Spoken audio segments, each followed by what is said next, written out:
છે આપણા ડેમોક્રેસીની।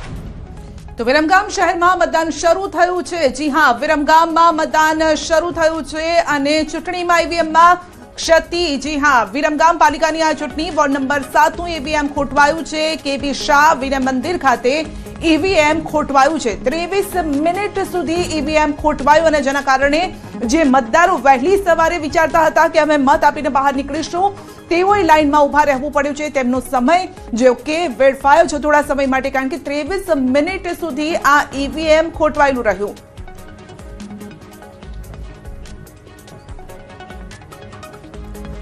નર્મદા જિલ્લામાં સ્થાનિક સ્વરાજની ચૂંટણીનો જંગ જામ્યો છે। વહેલી સવારથી મતદાન મથકો પર મતદારોની ભીડ ઉમટી છે। કાળઝાળ ગરમીની આગાહીને પગલે લોકો સવારમાં જ કતારો લગાવીને ઊભા છે। ગ્રામ્ય વિસ્તારમાં મતદારોમાં ભારે ઉત્સાહનો માહોલ જોવા મળી રહ્યો છે।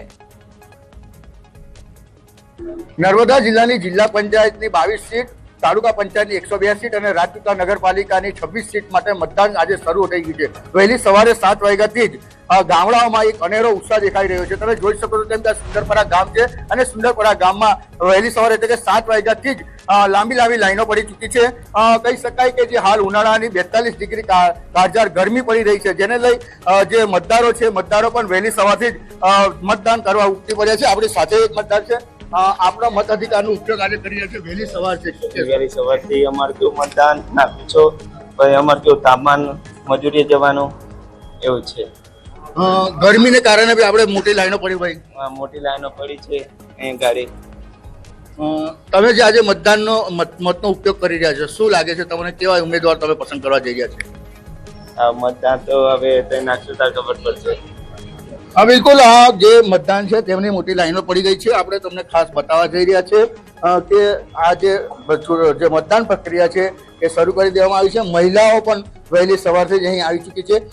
ખાસ કહી શકાય કે જે હું તમને બતાવવા જઈ રહ્યો છે કે આજે વહેલી સવારથી જ મોટી લાઈનો જે ગામડાઓમાં એક અનેરો ઉત્સાહ દેખાઈ રહ્યો છે અને વહેલી સવારથી જ જે લાઈનો પડી જતા જે ગામડાઓમાં એક અનેરો ઉત્સાહ દેખાઈ રહ્યો છે। કહી શકાય કે જે 4,36,000 જેટલા મતદારો જે છે એ આજે પંચાયત, તાલુકા પંચાયત, જિલ્લા પંચાયત અને રાજપીપળા નગરપાલિકાનું ભાવિ નક્કી કરશે। ત્યારે હાલ તો જે ઉનાળાની કાળઝાળ ગરમીને લઈને આજે વહેલી સવારથી ગામડાઓમાં એક અનેરો ઉત્સાહ દેખાઈ રહ્યો છે। દીપક પટેલ, ન્યૂઝ 18 ગુજરાતી, નર્મદા। તો લોકશાહીનો આ મહાપર્વ અને જેનઝીનો જલવો જોવા મળ્યો છે। મતદાન મથક પર યુવાનોની ભારે ભીડ પણ જોવા મળી છે। યુવાનો ગ્રુપ સાથે મતદાન કરવા પહોંચ્યા છે। યુવાનોએ વિકાસના કામો યાદ કરીને વોટિંગ કર્યું છે તેવું તેમનું કહેવું છે, કારણ કે તેમની જે આ જનરેશન છે તેઓએ જોયું છે કે રિવરફ્રન્ટ જોયું છે। અમદાવાદની જો વાત કરીએ તો નદીની આસપાસ વિકસતું આ શહેર જોયું છે અને બાકી શહેરોની પણ વાત કરીએ તો પોતાની રીતે તેઓ વિચારીને મતદાન કરી રહ્યા છે કે કયા પક્ષને કયા મુદ્દાના આધારે મતદાન કરવું।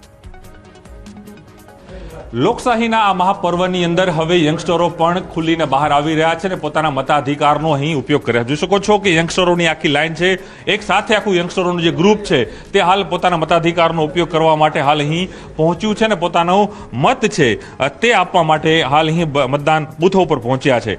જે રીતે પ્રધાનમંત્રી નરેન્દ્ર મોદી પણ કહી રહ્યા છે કે યંગસ્ટરો આ દેશની નીંવ છે, એટલે આ લોકશાહીના પર્વની અંદર યંગસ્ટરો પણ મોટી સંખ્યામાં પોતાના મતાધિકારનો ઉપયોગ કરી રહ્યા છે। શું કેવું છે, મત કેમ આપો છો? યંગસ્ટર તરીકે તમે આખું ગ્રુપ અહીં મતદાન કરવા માટે આવ્યા છે, શું સંદેશો યંગસ્ટર તરીકે આપનો? આપણે 100% મતદાન કરવું જોઈએ અને દરેક જે ઉમેદવારના કામ જોઈને આપણે દરેકે મત આપવો જોઈએ।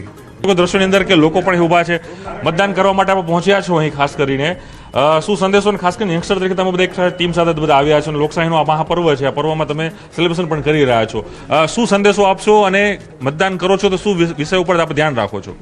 આપણે આપણા જે ઉમેદવાર છે એમનાથી અમને જે આશા છે એટલે એ ઉપર અમે વિચાર કરીને બધા વોટ કરવું જોઈએ। કમ્પલસરી 100% વોટિંગ થવું જોઈએ। રાઇટ ટુ વોટ છે આપણો, રાઇટ ટુ વોટ છે, વાત સાચી સાહેબ। જોઈ શકો છો દ્રશ્યોની અંદર લોકો પણ જોડાયા છે, શું કેવું છે જે વોટ કરવા માટે આપ પહોંચ્યા છો આજે? વોટ કરવો એ દરેક વ્યક્તિનો અધિકાર છે અને આ કમ્પલસરી દરેક યુવાન અને દરેક જનતાએ વોટ કમ્પલસરી કરવો જોઈએ અને વોટ એવા વ્યક્તિને કરવો જોઈએ કે જેને વિકાસના કામ કર્યા છે અને આગળ પણ એ દરેક જનતાને પબ્લિકને ઉપયોગી થાય એવી રીતના વ્યક્તિને વોટ કરવો જોઈએ। કે યંગસ્ટરો પહોંચ્યા છે પોતાના મતાધિકારનો ઉપયોગ કરવા માટે, જોઈ શકો વહેલી સવારથી જ, કારણ કે એક તરફ ગરમીનો પારો પણ વધવાનો કરવાનો છે તેની પહેલા યંગસ્ટરો પણ પોતાના જે કામ હોય એની પહેલા પોતાના મતાધિકારનો ઉપયોગ કરી રહ્યા છે અને મત છે આપવા માટે હાલ અહીં તમામ લોકો ઉપસ્થિત જોવા મળી રહ્યા છે. લોકશાહીના પર્વમાં યંગસ્ટરો એટલે જેન જી જે કહેવાય છે, જેન જી પણ આજે અહીં ઉત્સાહ સાથે મતદાન કરવા માટે જોવા મળી રહી છે. કારણ અમિત શર્મા સાથે પ્રણવ પટેલ, ન્યૂઝ 18 અમદાવાદ. પંચમહાલમાં મોરવા હડફના જૂના વાલૈયા મતદાન મથકે ઈવીએમ ખોટકાયું. ઈવીએમમાં ટેકનિકલ ખામીના કારણે હજી મતદાન શરૂ નથી થઈ શક્યું. ઈવીએમ ટેકનિકલ ટીમ સ્થળ પર પહોંચી છે. મતદાન શરૂ કરાવવા કામગીરી ચાલી રહી છે. આ પહેલા રાજકોટ અને સુરેન્દ્રનગરથી પણ આવા જ સમાચાર હતા, પરંતુ ત્યાં ઈવીએમમાં જે ક્ષતિ હતી તેને દૂર કરી દેવામાં આવી. મોરવા હડફના જૂના વાલૈયા મથકે હજુ એક ક્ષતિ દૂર નથી થઈ. મતદારોને રાહ જોવા માટે કહેવામાં આવ્યું છે. તો બોટાદમાં લગ્નના દિવસે યુવતીએ કર્યું છે મતદાન, કે પહેલા મતદાન અને પછી બીજા બધા કામ, એ પછી લગ્નનું કામ જ કેમ ના હોય. બોટાદમાં વોર્ડ નંબર 6 માં સરકારી શાળામાં મતદાન કર્યું છે. લગ્ન પહેલા ઉજવ્યો છે લોકશાહીનો આ મહાપર્વ. લોકોને વધુમાં વધુ મતદાન કરવાની અપીલ પણ આ દુલ્હને કરી. આ લોકશાહીનો પર્વ છે, આ ઉજવવું જ પડે ને કરવું જ પડે મતદાન. આજે તમારા લગ્ન છે, જાન આવી ગઈ છે કે આવવાની તૈયારી? આવવાની તે આવી ગઈ છે, તોય કરવા આવીશું મતદાન. ઉત્સાહ છે લોકોને, મતદાન તો કરવું જ જોઈએ. લોકશાહીનો પર્વ છે, એ ઉજવવું જ પડે.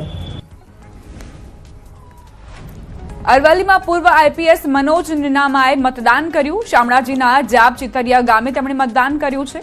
પૂર્વ આઈપીએસ છે, ઓડ જિલ્લા પંચાયત બેઠકના ઉમેદવાર પણ છે. ભાજપમાંથી નિવૃત્તિ બાદ ઉમેદવારી નોંધાવી છે.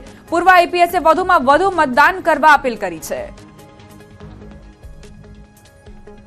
પોતાના મતાધિકારનો ઉપયોગ કરે, મતાધિકાર આપવાનો એનો અધિકાર છે, એનો સંપૂર્ણ ઉપયોગ કરે, વધુમાં વધુ મતદાન થાય તે માટે પણ અપીલ કરું છું. તો વિરમગામમાં વહેલી સવારથી મતદાન માટે મતદારોમાં ઉત્સાહ જોવા મળી રહ્યો છે અને યુવાનો કરતા મોટી ઉંમરના લોકોમાં મતદાન માટે ઉત્સાહ છે. મહિલાઓ પણ મતદાન માટે પહોંચી રહી છે. ગરમીને લઈને મતદાન કેન્દ્ર પર વિશેષ વ્યવસ્થા કરવામાં આવી છે. પોલીસ વિભાગ દ્વારા પણ વૃદ્ધોને મતદાન કેન્દ્રો સુધી પહોંચાડવામાં મદદ કરવામાં આવી રહી છે. જે વૃદ્ધો છે, જે અશક્ત છે, ચાલી નથી શકતા, તેઓ માટે વ્હીલચેરની પણ વ્યવસ્થા કરવામાં આવી રહી છે. ઘણા લોકો અશક્ત હોય તેમને પકડીને પણ બૂથ સુધી લઈ જવામાં આવી રહ્યા છે.